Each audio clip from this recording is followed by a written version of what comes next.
table. First one, first piece. Okay. Then you use values for all surroundings for that. Every calculation is sort of one calculator. So we have only 30 minutes. We have only 30 minutes or 35 minutes.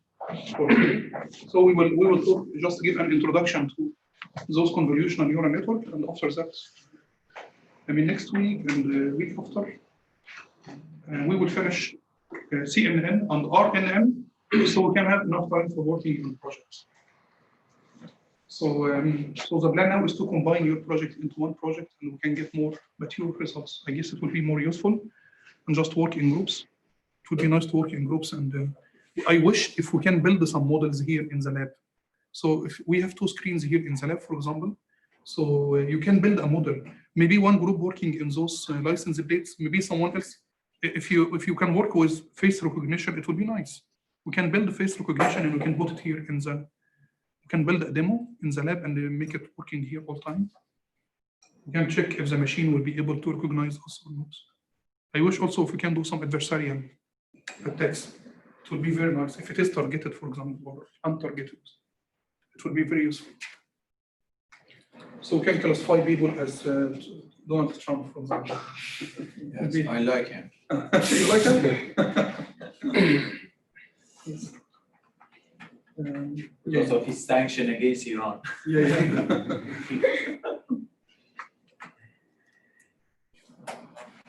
So anyone like Biden? Joe Biden? No, Joe Biden is not good. Because of the Iran. Yeah. I just see this position, I'm Iranian. Mm-hmm. If Joe Biden is elected as president, the situation of Iran will be continue as bad as before. Mm-hmm. Trump, I think, helped to Iranian people to, for example, remove the current situation. I don't think that will be the case because Joe Biden was vice president when Obama negotiated the nuclear deal and gave Iran back the money. So Joe Biden will reinstate the nuclear deal that Trump scrapped, and things will be fine and Iran will not be sanctioned. Yeah. I agree with you. Yeah. It's good for removing sanctions. It's good for removing sanctions, but it's not good for the future of Iran. So you well, if they remove the sanctions and you are able to sell oil and have all your money and use the international monetary system, everything will be fine. But the sinister guys will be remain. Well, that is an issue internally for you to resolve, not for him to resolve. You will have to do what to do to have a new regime, but internationally you will not be oppressed anymore. Yeah. You are Iranian? No. I'm Nigerian. I just follow the news a lot. Okay. Yeah. But I have a lot of Iranian friends. They're really nice people. In the Middle East also have lots of dictatorships, and they are fully supported by, I guess, by Trump. Yes. So I'm not supporting Trump at all. Because those people will continue. He provides support for those dictatorships. I guess we should terminate this video session. Okay, so Hamad, we will go for CNN. I guess it is going more political, so it should be offline, I guess. That CNN different from that CNN. Yes. So CNN here we need to learn higher order features in the data by convolutions, and we describe those convolutions, how those convolutions will be done. Convolutional layer is responsible for systematic applications of one or more filters to an input. So it will be automatically applied those. It's a systematic applications of those filters or kernels. How can we get those kernels? If you are working with image processing, you will decide what kernel you are interested in, right? It could be those edges in X direction, Y direction, we don't know. So the architecture consists of 3 types of layers in convolutional neural network. We need to have an input layer. This input layer, it will accept 3D input, such as RGB images, for example. It could be 1D, it could be 2D, it could be 3D, correct? After that, we will have some features, some layers for extracting feature, for feature extraction. So feature extraction layers, it will be repeated sequence of convolution and the pooling layers. So we will have a stack of convolutional layers for extracting features. This is the part which we can import from other program. This is the part where we can use transfer learning. Transfer learning, it means we can import this feature extraction layers from another domain into a new domain, right? And finally, we will have the classification layer, which we call it fully connected layer. This classification layer, this is the brain, in fact. Classification layer, this is the one which will make decision. There's no difference between this one and the shallow learning, because in shallow learning, we have 1 or 2 layers for making a decision, right? So what is different here? It's the convolutional layers. And those convolutional layers, the idea behind it is to try to extract features automatically by applying those filters and also updating the weights of those filters, right? So, I mean, in this example here,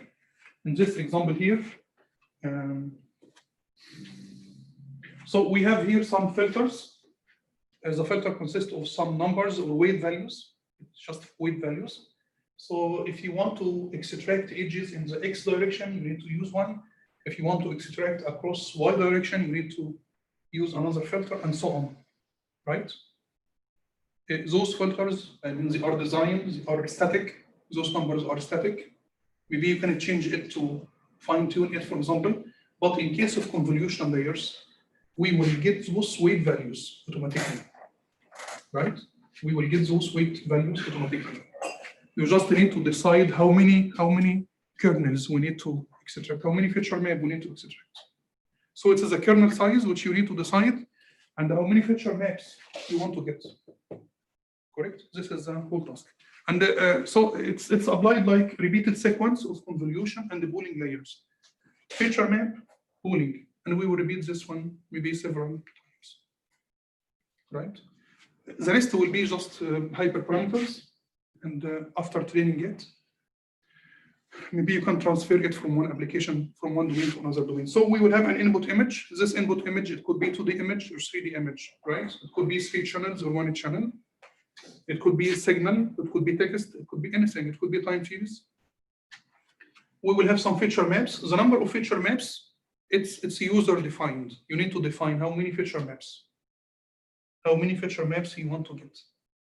And if you need the size of the feature map to be the same size here, we need to use zero padding, correct? Stride, the step, because we will apply this, we will apply those filters. We will scan the image from top to down, right to left, left to right, and top to down, right? So the step will be the stride. The stride will control the amount of overlap which you want to keep. And after that, we will use pooling layer, for example. This pooling layer. Those pooling layers, it will reduce the dimension of the feature maps. Why do we need it? It's for overfitting, correct? So if we can reduce this one little bit, and after that get new feature maps, max pooling or average pooling again to reduce the size. So in this case, we can. It's meant for overfitting. So we just agree that convolutional layers, it's a stack of layers with convolutional layers and pooling layers and so on, right? If you want to use dropout, you can just do it. Maybe dropout, we can use dropout here in the classification layer. At the end here, we will have a set of feature maps, and those set of feature maps, we will flatten it because I need to apply it to fully connected layer, correct? So we need to flatten this one and just use a number of fully connected layers here. And at the end, the number of classes, number of units will be the number of classes. So for sentiment analysis, we need to have 2 outputs, yes and no, positive, negative, right? For this Reuters data set, we will have 46 topics. So we need to have 46 neurons in the output, right? And of course, you can, if you will use 2 fully connected layers, maybe the first layer, we can use ReLU for activation. The last layer, if it is probability, you can use softmax or correct. So So at the end, we will have fully connected layers, and we will get the output here. It will be conditional probability of y given x, correct? It's conditional probability. So probability of class 1 given this image, for example. So this is a task.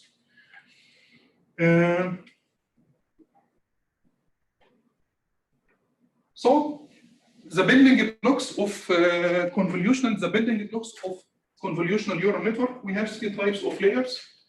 We have convolutional layer, pooling layers, fully connected layers. So now we know the main building blocks of any deep learning or convolutional neural network, right? We have an input layer, convolutional layers, pooling layers, fully connected layers. Convolutional layers, it's composed of filters and feature maps, correct? So we need to decide how many feature maps we need to get. Filters or kernels, what is the size of the kernel, correct? So if you want to get 64 feature maps, we need to select 64 filters or kernels. What is the size?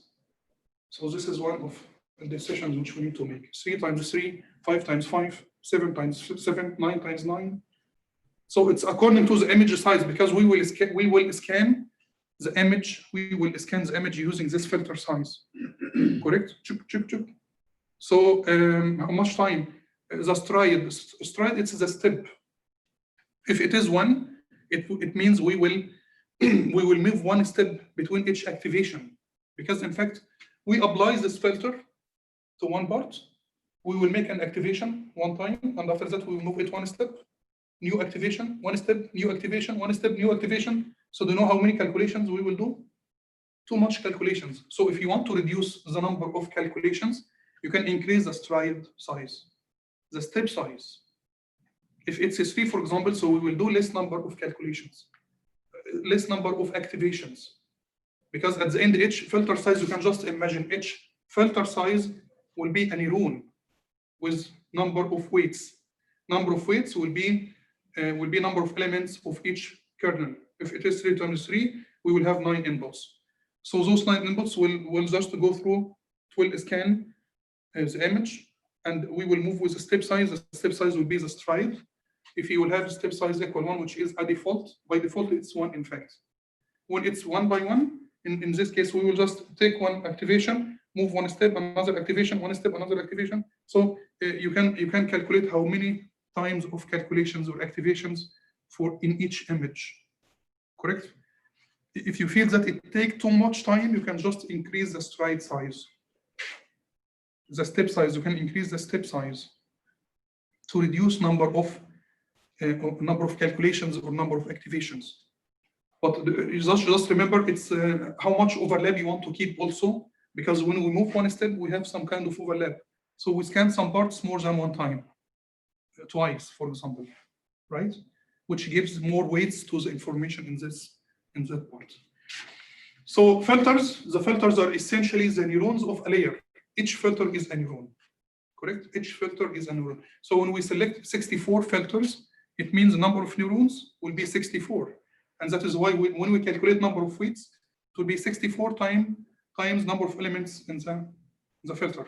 If the filter is 3 times 3, it will be 3 times 3 times 64, plus another 64, which is the bias. So each filter will be 1 neuron.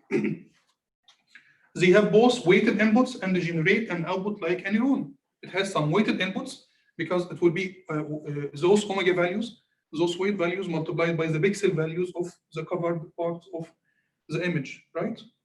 So just all those weights multiplied by those pixel values, and just taking the summation and adding bias value and do activation and calculate output, right?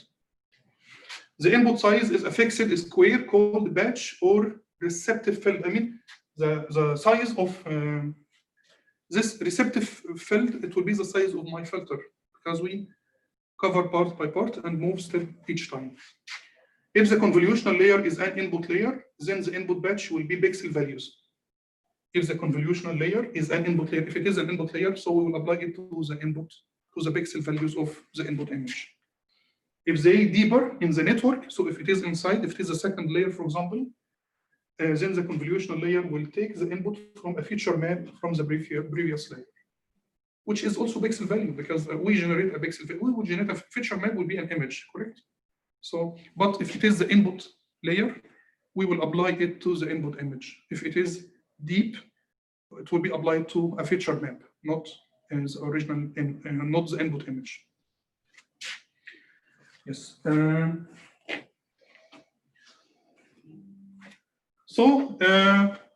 Feature maps. What is the feature map? The feature map is the output of one filter. So each filter will generate a feature map. If you're applying this one here, for example, if we're applying this one, if we try to extract the edges across the x-axis or y-axis, we apply this filter or this kernel to the image, generating a feature map. So each feature, in fact, each filter will be applied to the image, generating a feature map. So the same will be here. So the feature map is the output of one filter applied to the previous layer. A given filter is drawn across the entire layer, moved 1 pixel at a time by default. If you want to change it, you can change it. This is a stride. Each position results in an activation of the neuron. Each time, each position in each, we will apply it in each position and do one activation. Weighted sum, activation, weighted sum, activation each time. And the output to be collected in the feature map, and the output will be collected in the feature map. So we'll apply it to the input image or to the feature map, previous feature map, and we make those weighted sum, activation, and the output will be allocated in the new feature map. If the receptive field is moved 1 pixel from activation to activation, then the field will overlap with the previous activations by field width -1, correct? So we'll have some kind of overlap. So if it's a 3 times 3, and we move 1 step each time, so we will have 2 overlap. It will be field width -1, right? So we'll have a kind of overlap. The distance is that the filter is moved across the input from the previous layer. Each activation is, we have this stride. So the stride will be the step size. As I told you, if you want to reduce number of activations, number of calculations, number of updates, you can just increase the stride size. But when you increase it, you reduce the overlap. So you can say if the filter size is 3 and the stride is 3, for example, it means I will apply a receptive field here and I will move 3 units, apply it, so I will not have any overlap or any correlation between activations. Maybe it's important, maybe it's not important. So we need to keep some of overlap, in fact. It's very important to have continuity in the feature map, right? So zero padding is used to invent mock inputs with 0 values for the receptive field, not to read off the edge of the input feature map. If you don't have 0 padding, what will happen? The feature map will be if it's according to the filter size. So if the filter size is 3 times 3, for example, so in this case we will lose 1 row, 1 row, 1 column, 1 column, 1 row, correct? So in this case, the feature map will be 2 pixels from each. I mean, the height and the width will be 2 pixels less, right? If the filter size is 3 times 3. If you want to keep the feature map, if you want the feature map to have the same size as the original image, in this case, we need to use 0 padding. 0 padding, we will just add a number of rows, number of columns with 0 values. We will add some 0 pixels on top and in the left and right, top, bottom, left, right. So the output feature map will be the same size as the original image. This is very important when we have important information. This is only for the input image, I mean, correct? Only for the input. We don't do it for the feature map, right? And this is when there are important information across corners and edges, I mean, around the perimeter of the image, when there are some important information which we don't want to lose. So in this case, we can use 0 padding, right? Mm-hmm. You use CNN for other things than image. Yes, you can use it for. In this case also, you are actually using a filter, but it's not image, it's Yes. something else. Yes. And then I guess it's really important to, because often when you think about pictures, then the edges are not that important. Mm-hmm.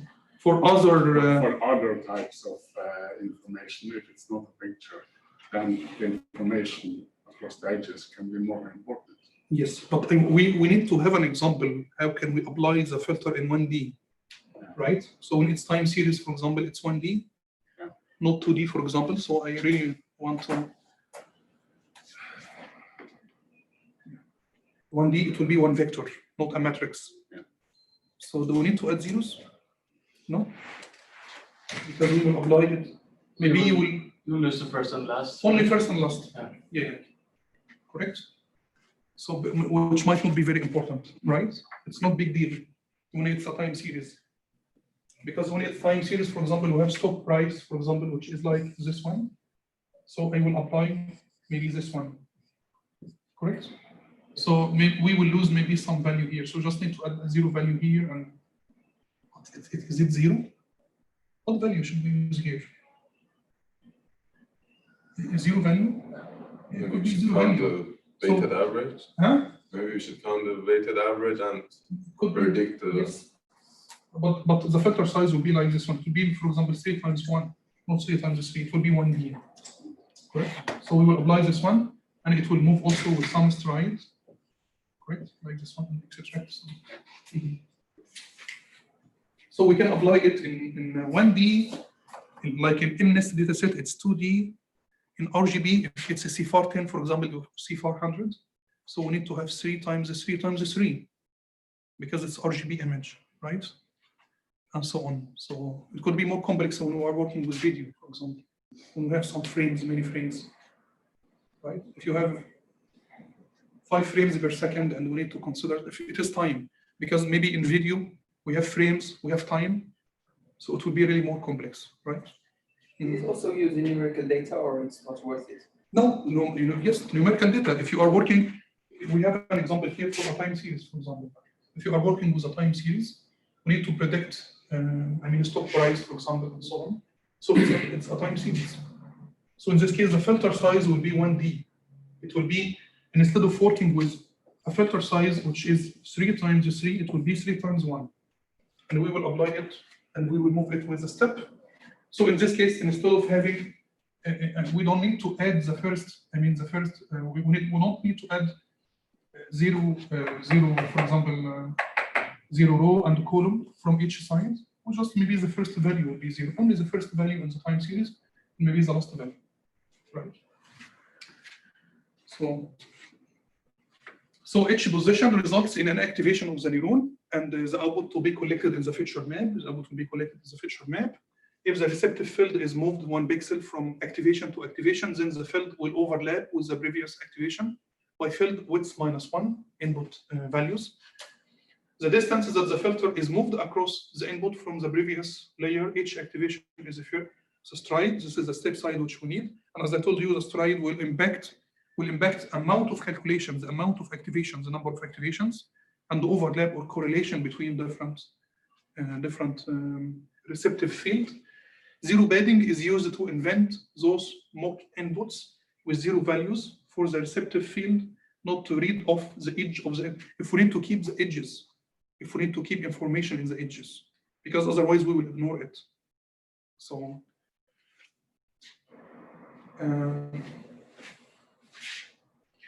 this is an example. We have an input, and we have a kernel, which is 2 times 2, and we need to apply this kernel to generate a feature map. So this one, it's the input image. This one, it's the kernel, and the kernel size 2 times 2, and this is the feature map. So how can we generate this one, right? So in fact, this is the image. Do you see? This is my image, and we use the 0 padding. So we added one row from top, 1 row of zeros in the top and in the bottom, and 1 column of zeros from left and right. We will start from top left, and each time we will move 1 step or 2 steps with a stride, right? So we will apply this one to this one, correct? Just multiply each value by each value. This is the weight values, in fact, which we need to learn. So at the beginning of the learning process, we will initialize those values with random values. So just it would be 0 times 0 plus 0 times 1 plus 2 times 0 plus 3 times 0. So we will get this weighted sum. We will apply it to the activation function. and we will put the output value in the, respective place in the feature map. So it will be here. When we use the zero padding, we have the same size. The feature map will be the same size as the original image. And we will do it. We will do it here. We will move one step, another step, another step. If the stride equal 1, right? So in this case, it will be 4 activations. To generate this one, we will have 4 activations. And we will go back here. We will go 1 step down. So it will be here. 1. So it will be 4 times. So it's 4, 4, this, 4, 4. So it will be 4 times 4. So it will be 16 activation if the stride equal 1. Right? So we will scan it using this filter. And of course, we will generate a feature map. We will have another filter, and another filter, and another filter, and so on. So each kernel or each filter will generate a new feature map, right? So zero padding, when applying the convolutional layers, we lose some pixels around the perimeter of the input image. We lose some information. It can add up for successive convolutional layers. If you are using successive convolutional layers, and each time you are losing some of those perimeters, some of the pixels around the perimeter, and if you are just doing it 3, 4, 5 times, we will lose a lot. Correct? So at some point, we will lose all informations around the perimeter. One solution is to add pixels of zero values around the boundary of our image. We're just adding those zero padding. So in this case, the feature map will have the same size as the original image. Stride, by default, the filter slides 1 pixel at a time. So by default, it's 1 by 1. Sometimes either for computational efficiency, as I told you, it's number of activations, or because we wish to downsample. If you want to downsample, we move our window more than 1 pixel at a time, skipping the intermediate locations. Because if stride equal 1, what will be the size? So if I selected the stride equal 1, so I will do it here 1 time, and after that I will move here, and then I will move here. So what will be the size here? That will be 3 times 3. Correct? Because we will go back here, we will do 1 more calculation here. So maybe it will be like, so if we need to downsample, correct? We can increase also the stride. The slides on Blackboard is different from the one that you are showing. Okay, so I will upload it. Yeah. Because I uploaded it to Blackboard and I revised it, and I feel that I need to make some changes. So if you need to make it more efficient computationally, right? And also, if you want to downsample, you can just select different stride sounds. So max pooling. What is max pooling? Pooling layers. The pooling layers downsample the previous layer feature map. If you want to downsample the previous layers, we can use max pooling. So, for example, here we have a feature map. Because max pooling, we apply it to the feature map, right?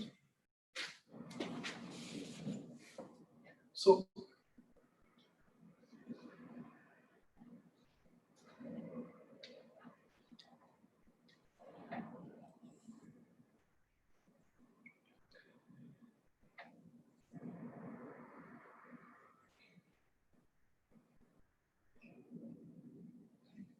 Okay, so this is pooling layers. So this one, it's a feature map, and we will apply 2 times 2 max pooling. When it's 2 times 2, we will, if it is max pooling, we will apply it here. We will take max. Max will be 4, right? Very simple.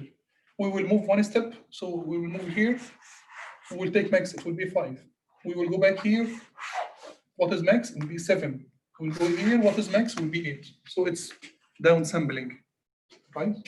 So now the feature map was 3 times 3. There was a new feature map, which is 2 times 2. So it's downsample, right? So it's like getting the most important features again. Remember PCA, Principal Component Analysis, or autoencoder, for example. It's like this. We downsample the feature map. When we downsample the feature map, we will reduce model complexity in the classification layers. Classification layers will be less complex, correct? So it's like to a way for avoid overfitting. So the pooling layers downsample the previous layers feature map. Pooling layers follow a sequence of one or more convolutional layers and are intended to consolidate the features learned and expressed in the previous layers, like summing, take summation or something. So they compress or generalize feature representation and generally reduce the overfitting of the training data by the model. Generalize or compress, like a compression, correct? So we try to get the most important pixel values. When we do this max pooling or average pooling, we try to get the most important information from the feature map and downsample it. And it's a way for to reduce overfitting. So they have also receptive field, often much smaller than the convolutional layer. The stride or number of inputs that the receptive field is moved for each activation is often equal to the size of the receptive field to avoid any overlap, correct? Pooling layers are often very simple, taking the average or the maximum of the input values in order to create its own feature maps. So the pooling, it does not have any parameters. It does not learn anything from the pooling layer. So the pooling layer, the input will be a feature map, the output will be a downsampled feature map. But there is no features, there is no weights. We don't have any weights. It's only stride. It will be almost the same stride of the previous layer. It will move with the same value. And it will just apply this very simple calculation, taking a maximum or taking average of the receptive field, right? When it's 2 times 2, it will be reduced, like it could be 3 times 3. So the reduction will be more, right? And it's a way for reducing overfitting. Are we done today, or what time is it? We are done. Okay, what time? 16 past 12. Okay, so now we are finished for today. It's just, we will finish with this one for fully connected layer, because this is the last part for building it. And next time we will take more examples. We will try to work with time series. We will work with images. We will try to work with different data sets. So even also, if you can try, for example, AlexNet, we need to try to use AlexNet, because we can import this part from AlexNet and apply it as a feature extraction part from AlexNet and use it for different applications. So here it's a fully connected layer. So in the end, we have input volume. This input volume, it's an image or data which we are working with. We have some convolutional layers and max pooling, for example, to reduce the size of those feature maps down sampling. And after that, we will flatten. This flatten, it's nothing, just a flatten. This one, it's a square. I mean, those feature maps are squares, for example. We will flatten it to convert it into a vector. And after that, we will have some fully connected layers, maybe 1 layer, 2 layers, correct? If you have 2 layers, for example, maybe the first one, it will be RELU activated. The last one, it will be softmax, for example, or because we need to calculate probability, right? This one, number of classes, number of units will be number of classes, correct? This one, it's just up to you. It's a hyperparameter. So the fully connected layers are the normal flat feed-forward neural network. It's just feed-forward, just normal, like shallow learning. These layers may have non-linear activation functions or softmax activation function. It's up to you to select, right? Fully connected layers are used at the end of the network after feature extraction and the consolidation. This consolidation from max pooling. So pooling layer, it will make some consolidations. They are used to create final nonlinear combinations of features and for making predictions by the network. So it will make the final decision predictions. So the first part, the first stack of layers, convolutional layers for feature extractions. And after that, we will have flattened layer here to just make it as a flat, as an array. We will apply those values to the fully connected layer. Fully connected layer, it's feed forward, just normal feed forward for prediction. And I guess next time we can just take some examples. And we have some examples for next time. From Keras, we need to do those. We will implement convolutional neural network using Keras, which is very, very good. Keras and the PyTorch are perfect for doing this. But Keras, I'm more familiar with Keras. So but it's up to you to select. So we will take some more examples in the next week, for example. How can we do it? And yes, so next time we will work with Keras and we will try to develop some examples. We will try CFAR 10, CFAR 100, for example. Yes. So do you have any questions for online? Any questions? Do we have a lab today? You need to arrange this with Meng Tao, please.